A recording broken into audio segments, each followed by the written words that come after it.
En Côte d'Ivoire à présent, le Front populaire ivoirien Tendance, Laurent Gbagbo, a enfin décidé de participer à une élection présidentielle. À travers l'opération Inondation électorale, le parti veut remobiliser ses troupes et permettre à ses partisans de participer aux prochaines échéances électorales.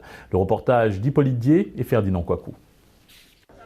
La vaste campagne dénommée Inondation électorale lancée par le Front populaire ivoirien Tendance Laurent Gbagbo a pour objectif majeur l'acquisition des documents administratifs par les militants et électeurs en vue de leur inscription sur la liste électorale de 2020. Selon les responsables de ce parti, 206 délégations sillonneront le territoire ivoirien et la diaspora ivoirienne à partir du 5 juin pour exhorter les militants à s'inscrire massivement pour les prochaines échéances électorales.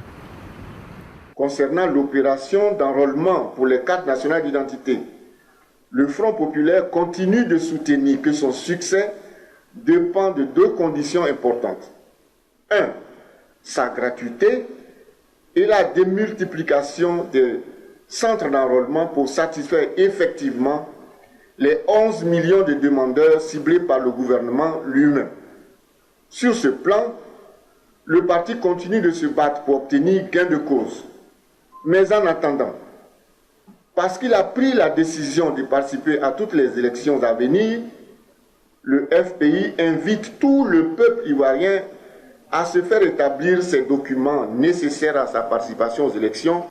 Depuis le transfèrement de Laurent Gbagbo à la Cour pénale internationale après la crise post-électorale de 2010-2011, la branche du FPI baptisée Gbagbo ou rien, se réclamant de lui, a boycotté toutes les élections nationales, s'inscrivant ainsi dans une opposition radicale au pouvoir. La prochaine présidentielle ivoirienne est constitutionnellement prévue le 31 octobre 2020.